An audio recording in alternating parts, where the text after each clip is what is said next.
Okay, everybody, welcome to PPT's January 16th coaching call. We're going to be taking a look at a few student questions. We're also going to be taking a look at SWE and Bitcoin in particular. So let me start off with a question. We'll get into some SWE talk later on, but we'll talk about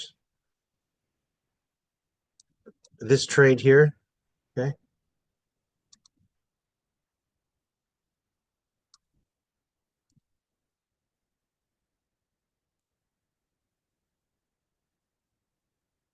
Well, so a couple of different things. What was the reasoning behind this trade? Well, one of them was one, I had this marked as a key reference area, right? This wasn't just, any type of area. So there was that going forward. If we go back in time, right? This is a high volume node. Now, high volume nodes are tricky because oftentimes price can just go through them. So it's like, do we give them weight? Do we not?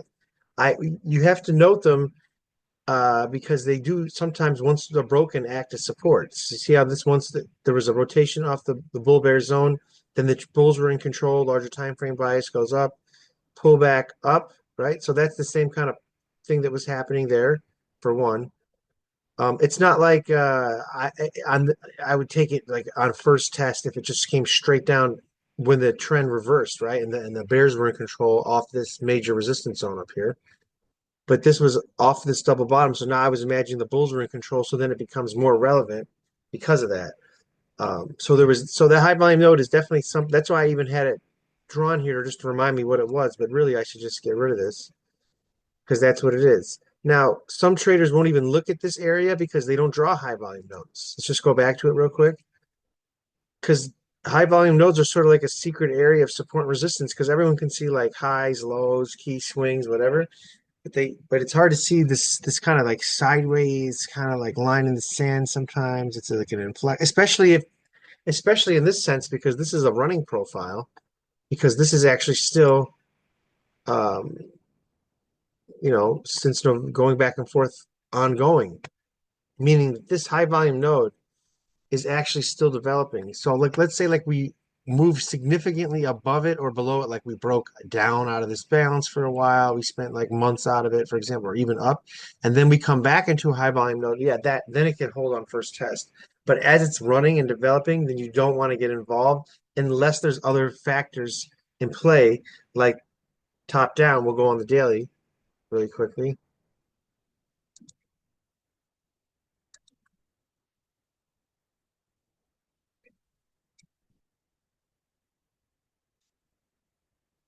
Okay, so right now everybody, right? We had a strong launching point. So this is like a very strong candle. So candlestick pattern is up, but everyone sees what happened last time where we had this strong bull day.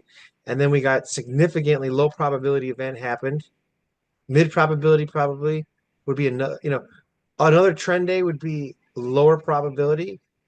But even a lower probability is a bearish engulfing pattern trend down day because we should at least went sideways there first time and figured that out and then figured out something, right? But then this thing was like, whoa. Once we saw this, then it was like significant. But now, we're coming back into it. So I'm seriously marking it. That's why I got out of that day trade because this thing could whipsaw back. Now, because this was really strong, right? There's that factor off this double bottom, off this zone. Also, there's this momentum thing coming up into it with the zero line reject down, right? So this is there, that's there, and that's why Kobe posted yesterday, hey, this could be a dragonfly doji, meaning this could be like a volatile day where you could still go long, but maybe you want to back off a little bit because it could go like snap backy forth. All right. So that's exactly kind of what happened. Planning it out ahead of time, imagining what the day looks like and what it could be. And I'm also at the same time, I'm looking for intermarket synchronicity. So I'm not just trading the ES, they're all moving together now, right? Sometimes. So well, this one's with Tracy now, but it was at the time when I went in. I was checking on it. I was like, okay, what's the ES doing? What is SWE doing? SWE was also a trade I wanted to get into at that moment in time. I was in a SWE trade earlier, and then you got stopped, half off, stopped out at break even. I was like, well, should I go full size on Bitcoin or full size on SWE? Here was the SWE one. The SWE, really nice, right? Nice double bottom, but I just ran out of capital, right? I have runners on and stuff. That's all that was left. So bam, right? Really nice. So I'm looking for these intermarket synchronicities. This one was technically harder to trade for some people because you didn't have the price pattern of the double bottom. Also, SWE had, let's just go back to SWE. SWE had, it's hard for me to do that because of the screen share. Okay, here we go. SWE had this double bottom. SWE also had relative strength, right? It was just like all sidewaysy, right? And I took this double bottom earlier in the day, right? This was at what time in the morning? 6:15, right? Woke up, did my routine, dogs out, blah, blah, blah. Like chop, chop, chop, chop, chop, chop. Double bottom, action, reaction, bam, went in, right? Nice. Really high odds you're going to get a move out of it, right? And I think I either went half off or 25 off. Anyway, stopped out at break even. Then I was like, wow, should I get on this Bitcoin one or should I get on that? Um, but I just went with the Bitcoin because it slammed right into the zone. Now, it is, and it's always a process. Like it's a process for me to like give all the trades live in real time and put on real risk and do everything in front of everyone because I'm like balancing everyone's thoughts. There's also like I know people are risking real money and some people have size. There's new guys and they have their psychology and stuff. So all I can say to everyone is like 100% everything that gets us in is revealed, and then it's like up to us to follow the system to the best of our ability because a lot of times someone might say, well, why would you, wasn't this momentum down? This looks like a balanced breakdown pattern. Like, yes, it was, right? So it's like, you know, I actually saw this, right? Many times when I got in here, I was like, oh, I should, I was like, I could take half off. I could take half off. I'm like, you know what? I'm just going to hold this out. I have a tight stop. I'm going to get in again. I was already preparing to lose then, right? What I didn't want to happen is just some random thing happens where I get out early because I'm scared. Now, granted, I could have took half off, but you know how many times this went back off where I was making mediocre money, enter again. Now, when I saw this down here, my gut was just get out because before it broke down, it looked really heavy. But I just was like, all right, I can't always be managing what is always happening on these smaller time frames. In this case, my read was right. It was tight. It was early in the day, whatever, and it could have got a steeper reaction because it was that stronger zone. And you could see, like, look how this was rising in agony the night before. I obviously marked that as a zone, but the other thing too is I also have a setup that requires this type of so-called sustained momentum. Yes, at the time I bought this, the intraday bias is bearish. The sustained momentum is actually bearish. The sustained momentum when I buy here is not really bearish. The bias is bearish, but this is just sideways. Here it is bearish. But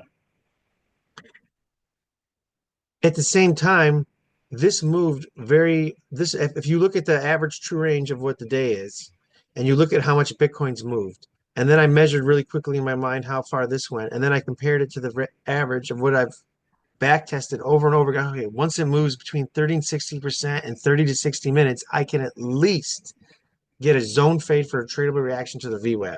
That was the only thing that said I didn't know whether it was going to work out, and I said that's got a shot because at the same time I was looking at that, I said this could be that Bart Simpson pattern. Let's go back, right? So this happened the other day when I took losses on the way down here. So I was imagining this. I said I'm not going to let that happen again.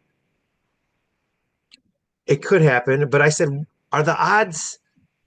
Is it going to be a downtrend again, or am I just scared of these? See these BART patterns that happen, so I'm aware of that. But there was something different that was happening. One, I mentioned earlier that the balance was more mature, right? Every other time, this balance is not mature enough. This balance is like the longer this goes, this is going to either break out or break down because that's one of the principles of market behavior. All balances end in trends, all trends end in balances. So I had that. That was also one factor. I was okay. Also, the way this got there was different than these. This thing was super extended, right? Also, the biggest candlestick came at the end, right? And it hit this zone. This zone in and of itself is a very strong zone. It's stronger in weight in and of itself than that. So the way they got there was bearish. This was bearish, So, but still, this sideways action. I mean, did we really think this was going to go all the way down?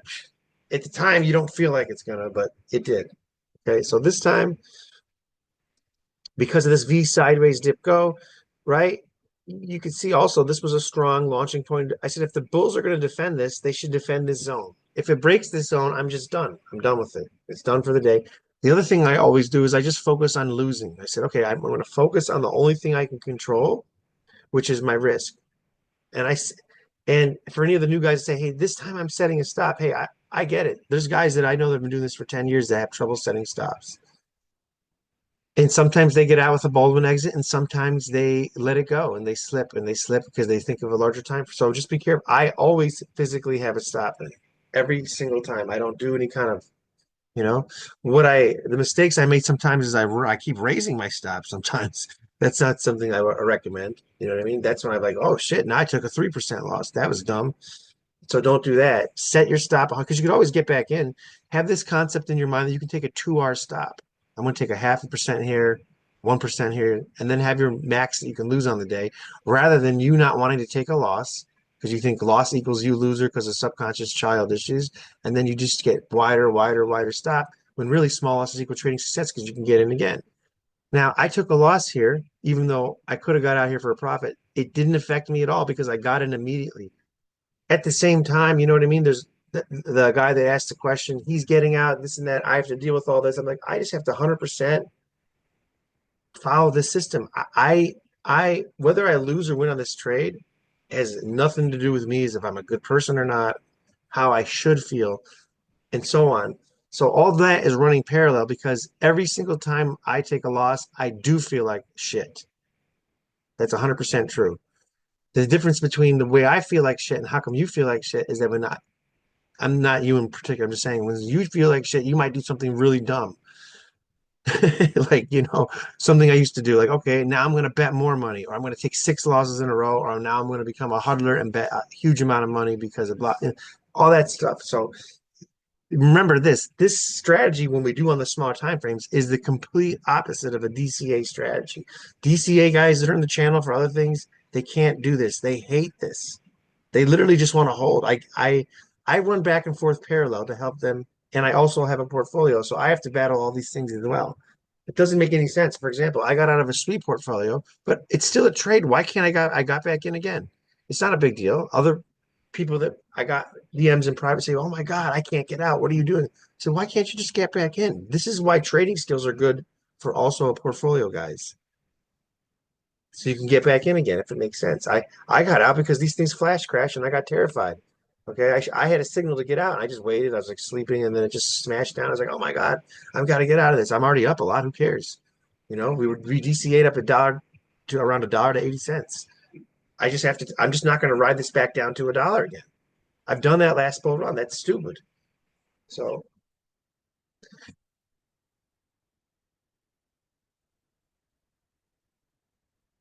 So anyway, getting back on point, right?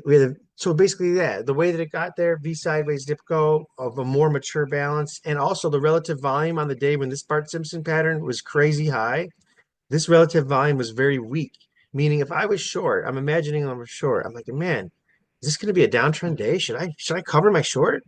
And then I look at the volume and it's trash. And I'm like, oh, this shit's going to go sideways. So then I go in, bam. And this is really the conversations I'm having because my adrenaline's high, my cortisol. This is stressful as hell. The guy that asked the question said, "Man, I'm done. I can't do this anymore." I get it. I had blood pressure high. Everyone gets high too. But then I'm like, well, I don't. It's just the system. So I have a parallel voice that says, "Oh, it's okay to have a high blood pressure. It's okay to be stressed. It's okay to have negative thoughts." But it's not you as a good bad. It'll go away in a second because I'm having this neuro linguistic programming that's telling me all this other stuff. It's going to be okay. It's fine. Take a breath, and then it works out. Look, because I know I just imagine that it's going to do this because I trust that over a large sample size, 100% these probabilities and these principles we teach are going to work out. That's how I'm able to give like 6, 7 trades live today and risk size so I can pay bills because I've seen these principles happen so many times. The crazy part is I know people on here that trade on similar size to me and big size, and they didn't put in any work. This is no one on this call, guys. I just want to say that right now. This is behind the scenes, meaning they just have and some of them have even left it because they can do things like ask their so and so for another 100K kind of a thing and just blast, and it's terrible. So, really, you know, it's not that I want anyone to trade with fear because you can't make money by trading with fear. But if you just follow this per these processes, it's really hard to lose money. That's how you have to think. I can control the risk. That's hard to lose money. I can come back rather than, oh my God, I hope this works out. I'm going to look like shit in front of everyone today if I take another loss in a row. That voice is not my system. That voice is actually talking me out of great trades. I'm happy to take a loss when it was the correct thing to do. What's not the correct thing to do is take a loss when you broke a rule. That will feel way worse. Like you chase a trade. Let's say you were supposed to fade the low of the day. Let's say you were supposed to, trying to think of a day. You were supposed to fade the low of the day and you didn't. And then the momentum on the lower time frame makes you want to buy a super breakout. And then by the time you buy it, it reverses on you or something like that. You know, that's going to make you feel a lot worse than if you just let the trade go and it turns into the biggest day ever. Also, you can kind of gauge, and I really have to realize I can make my whole month on when I identify these things called pure trend days or just a really strong up day. They're very rarely pure trendy, meaning higher highs and higher lows all day in terms of an uptrend. In was it SWE or Bitcoin? I can't remember. I'm trading them at the same time. I'm trying to think what day this was that I'm thinking of it, but it was yeah, it was both of them. Was it? Hang on a second. No, it was SWE. So I gave a signal that everything was going to turn here. I went long half in Bitcoin, half in SWE. Now I'm very scared to day trade. I don't mind investing in SWE. It's even though these charts are clean, I trade on size on SWE, and it's really scary because it can really move. So you're really I even do my stop on this. I was very proud was only 1%.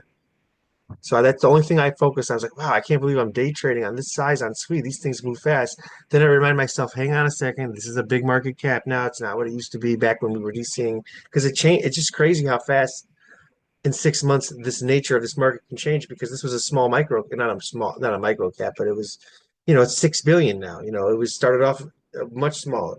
Now the Cetus play can still get us in on that even smaller. Like if you knew about SWE way before this, the Cetus has gone up, but when I mentioned it, it was at $50 million. So imagine if that goes to 1 billion and you put in like 5 K and you just hold that sucker. Something, that could be a DCA type of a thing. One of the things that worked really well was the tensor. Now with the tensor trade, there that's where I'm controlling my risk with the position size that I can afford to lose. Meaning I'm not setting a stop on something I can afford to lose. It's just so volatile. But we got it actually a really good price around 5 and we got out at a 9x.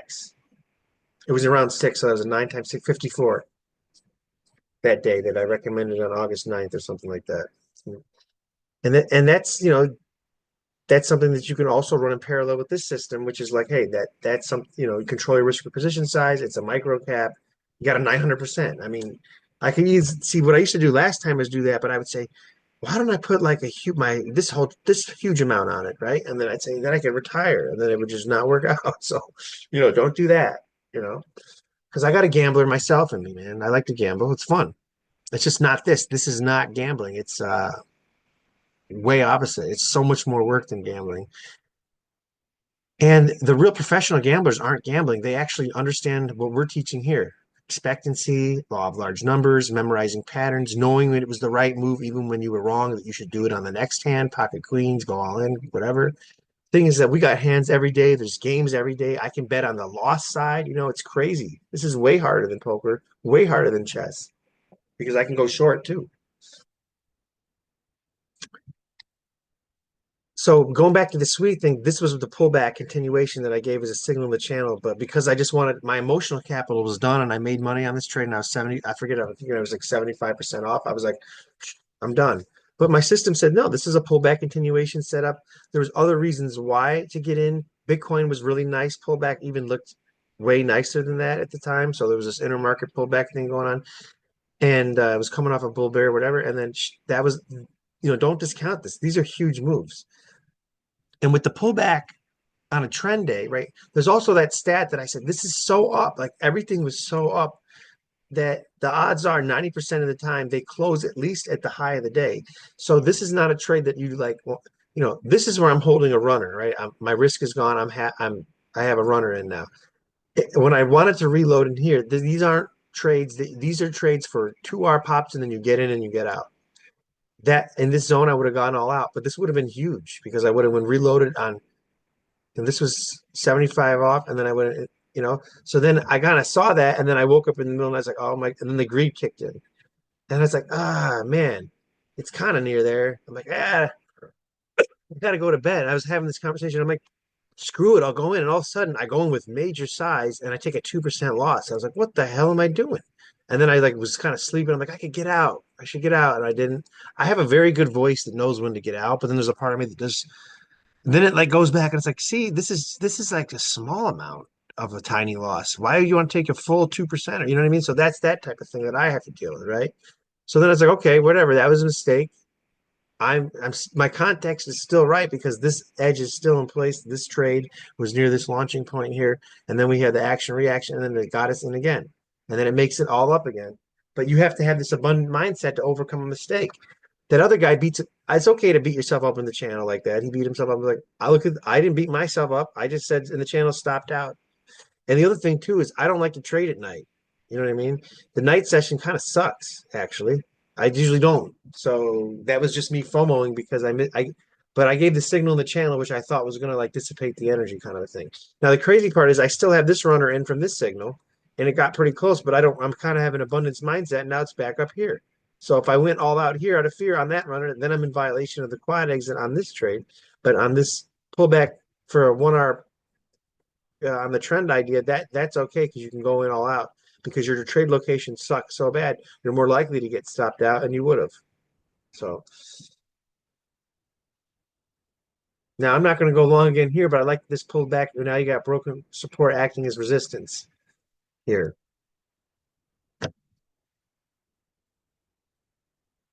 Let's see who's in the room. We got there we go. We got yep, Kobe, Fido, okay. So let me zoom out on the daily. X this out. Also, I had to forgive myself on that mistake last night because I had to come back in, trade ES, all these other great opportunities. If there's a loss, you say, "Oh, I just trust there's going to be 100%." Like the next day, there could be so many trades, right? If you even think within the first minute, say, "Oh, I missed that zone." I walk away for 5 to 15 minutes. You will come back, and all of a sudden there'll be a buying tail in it that was better. I kid you not. Just that's that abundance mindset has to overlay every single idea on your trade, whether you win or lose 100%. Well, you know, in parallel, you're obviously going to feel awesome when you win. You're going to feel like shit when you lose. But the parallel thing is you don't have to let it lead to that behavior. That's why the NLP can always be running. I used to listen to these tapes all the time at night. I used to fill out all those daily call sheets that we have that we sent you guys so many times. I've done this so many times, so many days in a row now for so many years now in a row, so hardcore. It's become unconsciously competent now. So I really can just see these pictures really quickly and put them in place now because when I started out, I could not do this with size or real money at all. And in fact, when I first started out, I was so terrified I couldn't even look at charts that moved. I was only reading books, taking courses, and so on and whatnot. But that's why posted that thing in the channel how it's all a process. And if you give yourself that process permission, then you say, wow, this thing is possible. I can master this because I can master myself.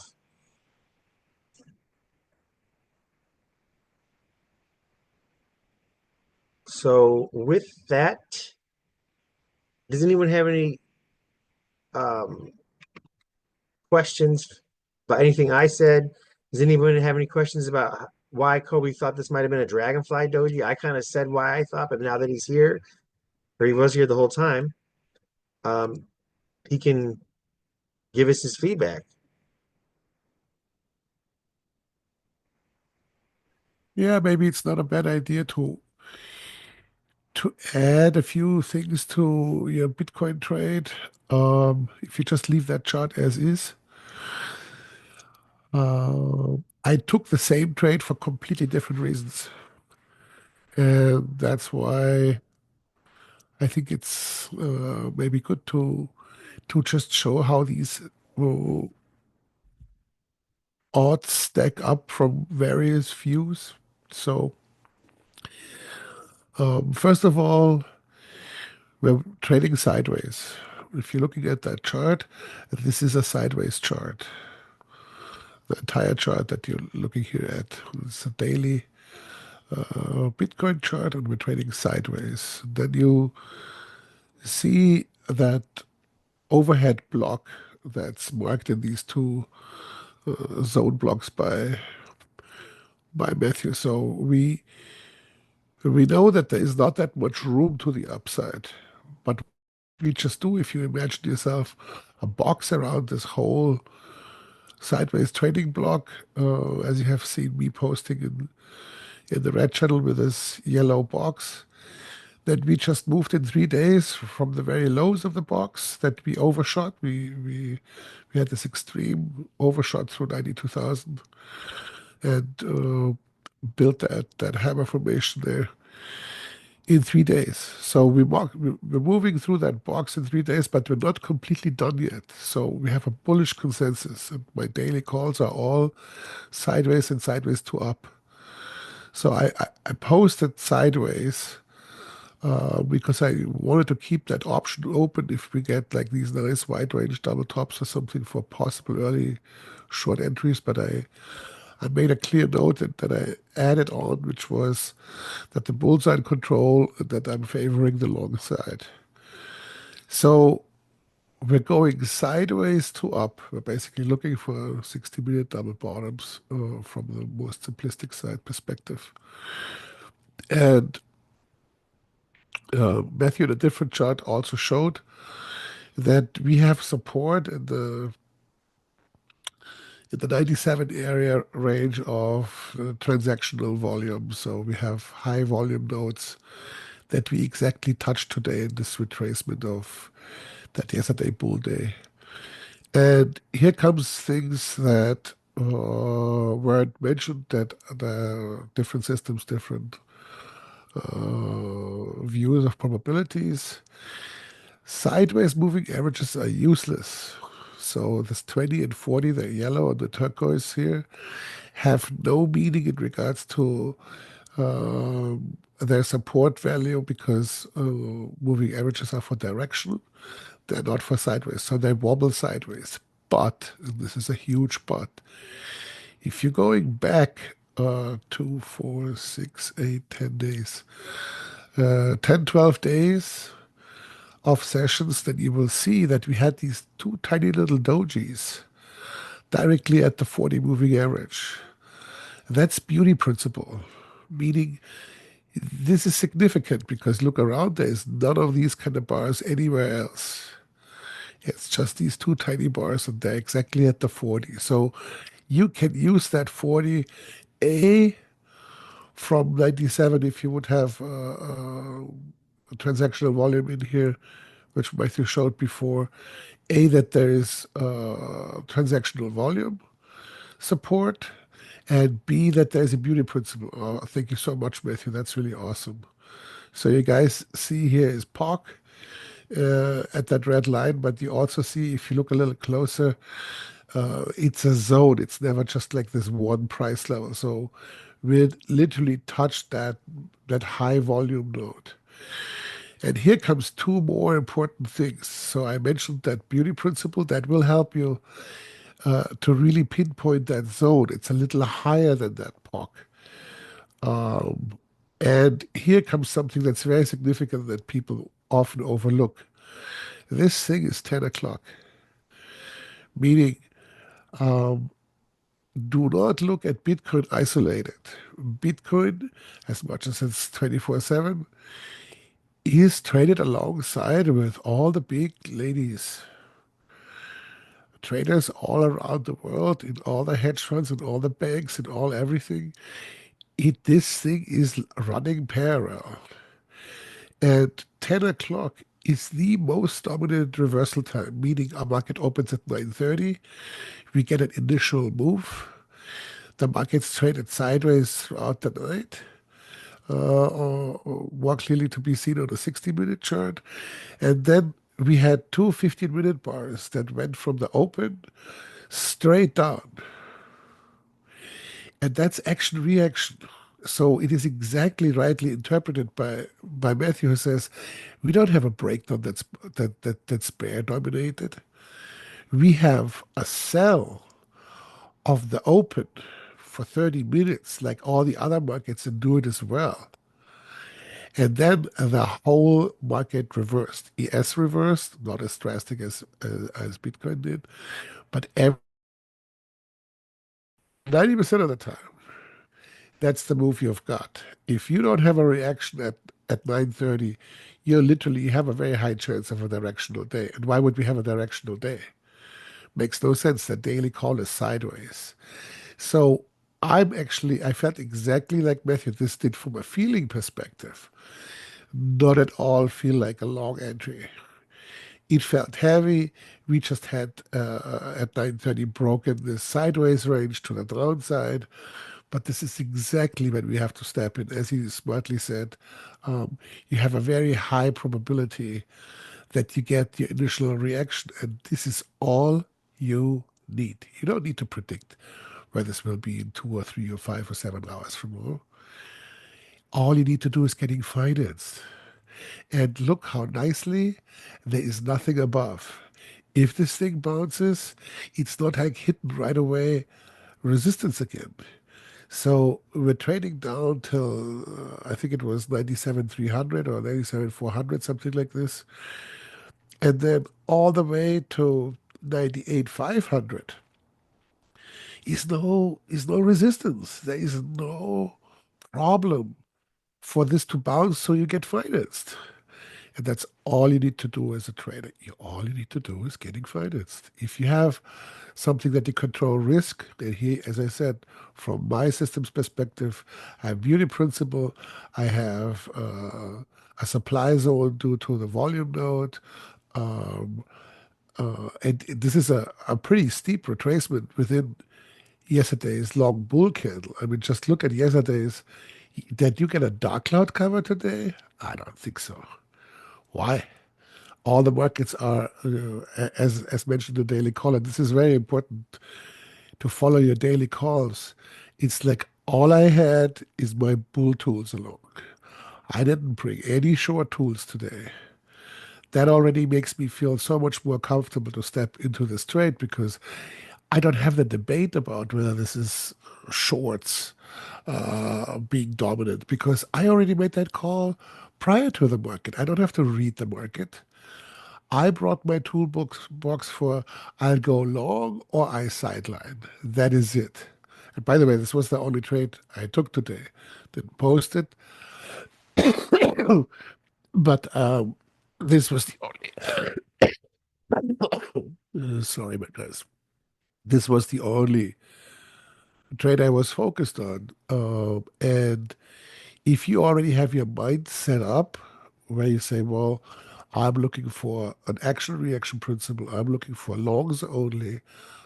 I have my beauty principle here. I have my support of a nice supply zone. So that means I can very clearly define my risk. And if you're looking at these daily candles of the chart that's up right now, how much risk do I have? There's like yesterday's close, then there's the previous day's close. Yesterday's open, and there's the previous day's close. I mean, like there is so much stuff that protects me to the downside, and then look to the upside. I mean, the whole daily range that I have is my upside potential. So the risk reward ratio, just at a glance, looking at this thing, is already like 1 to 4, just for possibly even the financing part. I was a wimp. I took profits very aggressively at 92 to 80 with the entry of, let me check, 97,500. So I was conservative, as I always am. But the risk reward ratio was just okay. Why would I not take that trade? And that's exactly what Matthew says. You just gonna take them. You take these trades that represented them yourself of what you prepped. I'm prepping long. I expect a sideways day, meaning I expect a range, no breaks in these whatever dark cloud covers, reversals, all this kind of stuff, because we still wanna. The bulls aren't done. The bulls know that there is still a little room to the upside. Um, that's a little different on the precious metals where we already sitting at the resistances. So that's where the dragonfly dojis have a good chance of reversing if you would have moved up, but they're nicely crept up. So that's actually Still pretty bullish for a continuation as much as this being pre-holiday. So I already mentioned that I'm thinking today could easily be uh,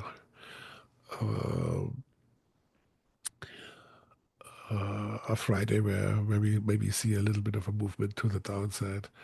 Um, so I just wanted to chime in there and basically show many ways lead to Rome. But if it's good traders in play, Rome is at least in in the same direction of where Rome really is.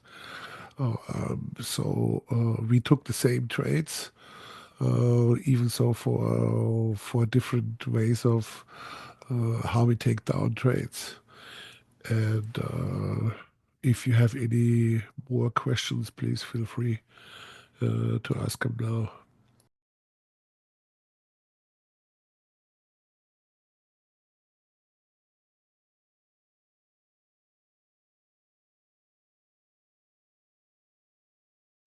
What markets are you guys trading or investing in? I know some Bitcoin, some ES. Is there anything that we're not covering? I know some of you guys have invested in SWE.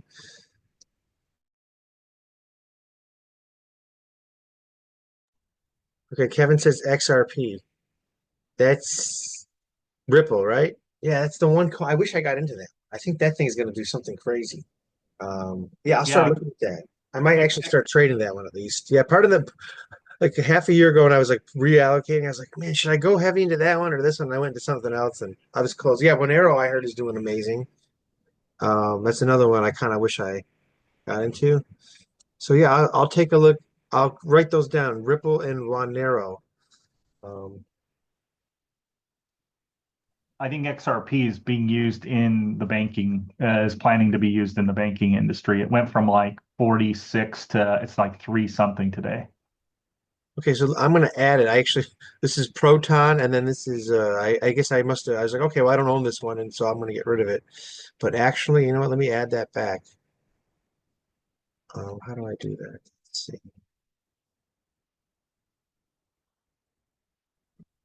Here we go. Which exchange do you trade on? Coinbase. Coinbase. All right, so I'll add the Coinbase one. And then somebody said Monero. Monero. Whoa, am I spelling that wrong? They don't have Monero? Let's see. Okay, Sui Curve. I own Sui, I own Curve. I invested in those. I used to own Cardano, Tia. I used to own that. Ethereum, I've invested a lot in. Near Render, I've invested in. Okay, yeah, a lot of those I even cover anyway. Too. I'll take a look at those as well, Tim. And then he says, I scalp Bitcoin. Yep, you were trading with me today. What's Deribit? Is that your exchange you use? Is that for Monero? Because I'm not. Monero might be one of those small cap ones on a deck. So unless I'm not getting the ticker right, um, let's see, Litecoin. Okay, Tom trades Litecoin. I'll take a look at that. Yeah, wow, Nero. Not seeing that one. Litecoin. I use Litecoin as a transfer currency all the time. It's really fast. Litecoin. I actually at one time had a Litecoin debit card that I was like using in stores. It was kind of cool. You could send either Litecoin, Bitcoin, or Ethereum to it. It was a Litecoin card. You could send those three, and then it would be in a wallet, and you could go convert it instantly to anything gas station. Kind of very volatile on the way there, or whatever wherever you go. But unfortunately, they shut that down. I thought that was really cool back in the day. I don't know why they shut it down.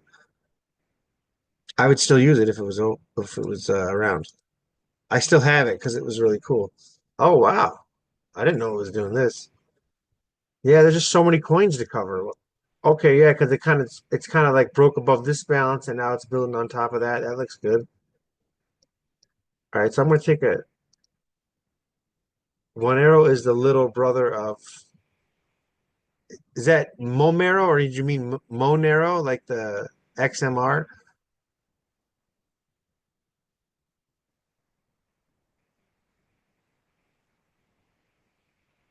Yeah, so I'm gonna take a picture of all this real quick. actually wrote. There we go.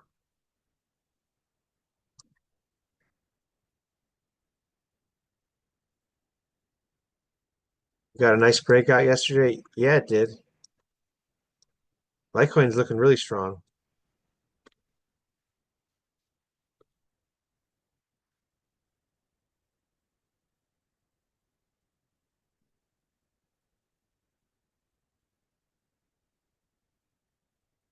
Okay. Yeah, that's what I thought. Monero. Okay, I'll take.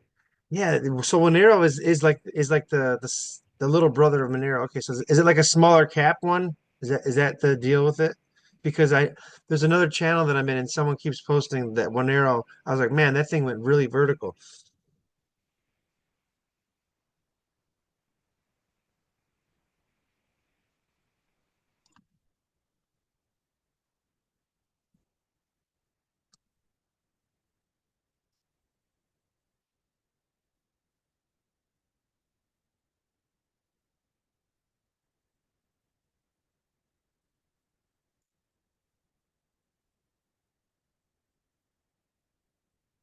I won't keep those in there. I just want to use it as a storage. So when I get out of here, I can save it. It's a privacy meme coin small cap. Yeah, that's because I do those beta plays too, because you have Tensor is the beta play to Tau, and Cetus is the beta play to Sui, but I didn't know that Monero is the beta play to Monero. I kind of wish I invested in Monero instead of Pirate Coin back in the day, but Pirate was kind of the big TVV pick. Yeah, I'm gonna actually take a pic of that as well. Yeah, I'm still holding on to my Pirate. That's one of my worst. Besides that, and this coin called Toko, those are some of the worst ones that took a heat. But they say that they recover after, privacy. So we'll see how it does at the end of this peak here, maybe a year from now, when people want to hide their profits, it starts to have a run. Yeah, I'll just do like a quick you guys can type questions or unmute yourself. So I was saying I got stuck when it hit 17 and I couldn't sell. Yeah. I mean, it's really I shouldn't even be really hating on TDV because if I came in as disciplined as I am now, I got 100% return. I mean, what the heck was wrong with me? I could have at least did a quad exit, that was the guy that was Euphoria. I have a book next to me here. I could always look at it. And when I was reading it before this, during, and then I just remind myself after, I said, I remember this one story in it. I said, how could this guy do that? I would never do that. Where he went insane during Amazing Trader, Wall Street, but then he went Euphoria and then, never cashed out, bought like 10 houses and spent like crazy and then completely blew it. It could happen, yeah. I mean, I don't blame TV for the entry. He got people in early. I don't. I will say that it was bad. It was bad of them to release two videos with really crazy titles. One of them was that Pirate's going to $50, and the other one was that Pirate is going to 1,000. When it was at the prices you said $17 was the all-time high. H bar, yeah, I never got into that one. I'll take a look at that one too. H bar. I'm gonna add that one right now. H bar.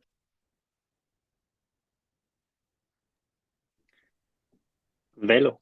Wow. Okay. Very nice.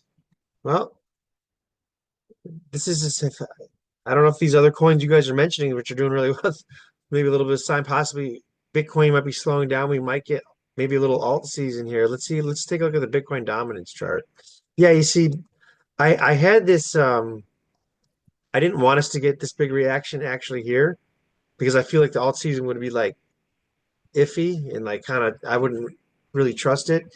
I was hoping we get a crazy break, blow off top, and then we hit it here and then reverse because that one would have higher odds to induce an alt season. But this one is the golden mean though. It's at 61% and it's confluence with this launching point. And the thing is that we did break this trend line down and we popped into it. Now we're like kind of below it. I don't know. it's and when we did hit this, we did have a little bit of a pop, but this was November, going into December, and then it really didn't do much after that. It's been really kind of nothing when the alts like kind of had their little tiny run. So we haven't really had an alt season yet at all, really. So um, and Bitcoin might have to get a little bit more crazy first. I don't know. Velo. Okay, someone said Velo.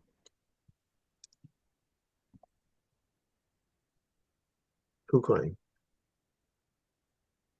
Oh, if anyone is on Cornex and you want if there's an exchange that they don't have that you want, you could always just contact support. A live agent will come. They send you this link. Then you can go like post something and vote. And I've done that a few times because I really would like Kraken uh, to be on there because I only have my Bybit hooked up there. They have Coinbase, but um, I can't really trade there because the fees are too high. I kind of use it just to onboard and off ramp stuff. But it would be if you have a big position on Coinbase, it's fine. Like if you're trading on a higher time frame for something. Yeah, so I'll take a look at this one too. I mean, if you have some, I mean, this is a breaking out, but there's a hook from extreme, and there's always, you always want to sell on strength, kind of a thing. It's not always you can take half off and move stop at break even. I don't know where your position is on this.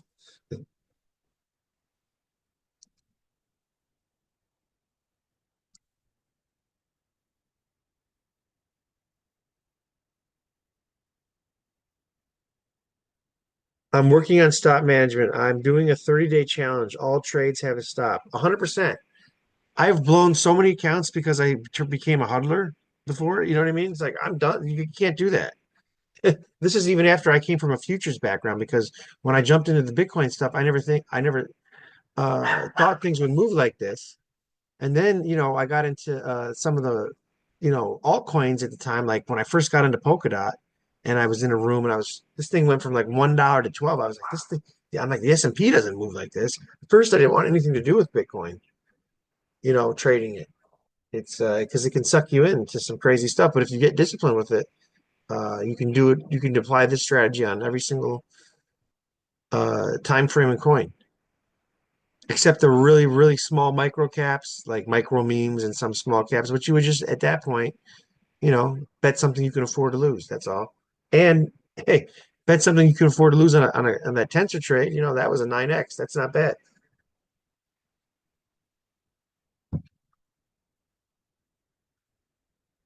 Go to the chat. So I'm working on a stop management. I'm doing a 30-day challenge. All trades have a stop. So this is what I recommend you do. This is what's helped me. If you can, since you're doing a 30-day challenge, before you go to bed and before you wake up, you can program your subconscious mind.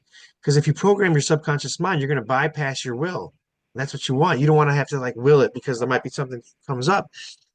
I'll post it in the channel. There's an audio that you can listen to. We use stereo headphones like on your MP3 so you can get left and right. It has binaurals in the background. And it doesn't even matter if you fall asleep. You could even have it on a loop, where basically it conditions your psyche where you want to have a stop loss. It's the risk management one in the audio. All right, Kevin, take care, man. We're gonna be wrapping up here soon anyway. Day one, okay, but day two wasn't because I trade didn't have a stop, fear of loss. So does that mean you ran your account or did you get out on a different like you got out with like a ball to an exit manual? And then he says, I'm keeping up. Well, that's good. You got to keep it at it.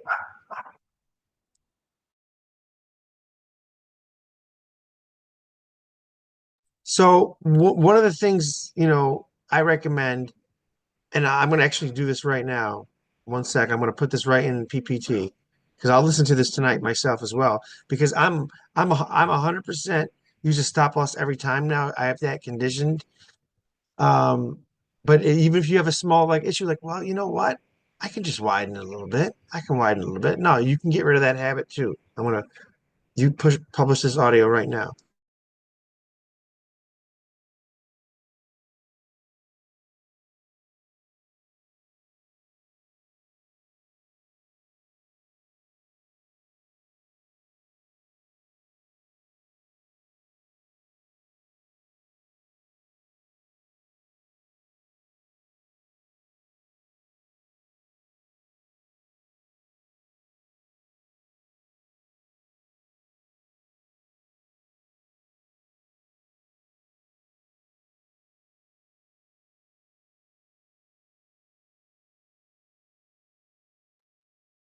Yep.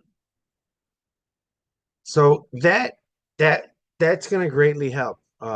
This one on risk management because small losses are truly, if you have an abundance mindset, you can focus on coming from bouncing back when you take your losses rather than I need to get right back in or I need to do something to relieve this tension because I feel like this. I mean, if you have an abundance mindset, you could easily come back from any loss as long as you follow your risk management rule and you don't over position size and do something crazy, use leverage, and all of a sudden you're down like 50% in one day or something.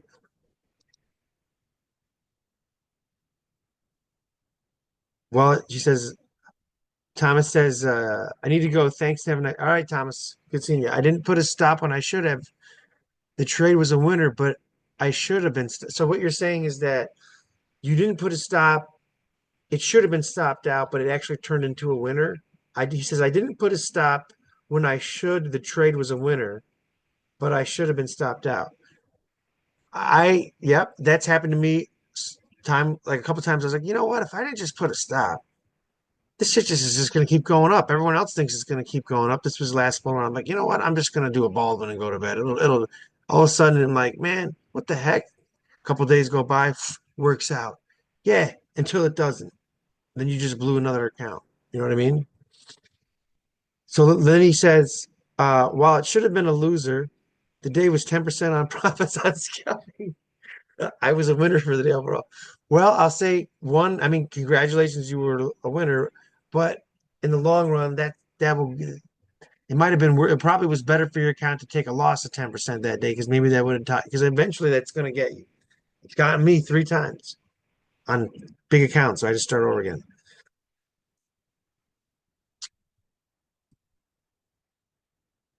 I was a winner for the day overall. Great.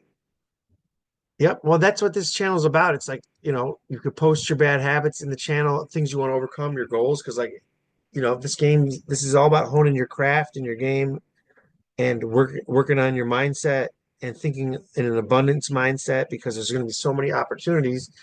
And you should project that forward because you don't know the future. You just have to be able to, like, wow, these setups do manifest, quite frankly. I mean, I didn't know there was going to be like 8. To me, there was a lot of setups today scalping the ES, whatever the divergence. There was some trades in SWE. There was trades in Bitcoin. There was trades yesterday. So overall, it's been a really good week. But if I was just focused on, man, I took that loss last night. That shook me. Man, I'll just keep my runners in. I was like, well, you know what? I'm willing to lose everything I made yesterday because if the system says there's a signal, I just have to take it, even though I don't know the result because it's not on me, it's on the system. So I'm cool. Whether I win or lose. That's the attitude you got to have. It's, hey, I won. Well, it was on the system. Great. I lost. Well, it's on the system. When you should feel like, oh man, I didn't follow my system. That's when I deserve to beat myself up now a little bit. But what I'll say is the best traders that I know are extremely kind to themselves. The best Olympic psychologists that work with the best Olympic athletes, they miss their shots. They say, I'm going to focus on the next shot. I'm going to get right back into it. While at the elite level, which separated the elite from the real elite, was that the real elite were really kind to themselves when they screwed up, and the elite kind of got down on themselves and like took the night off and went to the bar. While like Larry Bird and Michael Jordan and Kobe Bryant were back in the gym working on their craft. I was a winner for the day overall. I didn't respect my rules for day 2. I'm willing to listen to the audio. Yeah, it's the audio will bypass your will because if it was up to the willpower, you know, we would all just follow the rules all the time. Like, why do I break my rules more around Christmas time? Well, because I'm around family members that come back and visit and push my buttons. So maybe next holiday, I'm going to follow a rule that says I'm just not going to trade because that's it. So how do I program that one? I'm going to come up with new audio for that one because I didn't do it this year. You know what I mean? Something like that.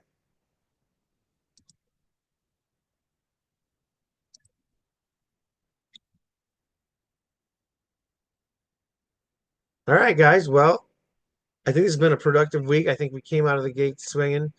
And it hasn't been easy waters. I mean, we just all want this thing to just start going like in price discovery, some like trending price action, and at least the alts have it. Bitcoin did this thing for a while, and now it's this ugly, weird chop.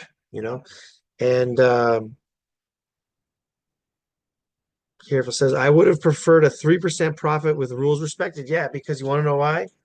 Um, that you found your rule and getting 3% is what's going to make you the most amount of money over the next 365 days.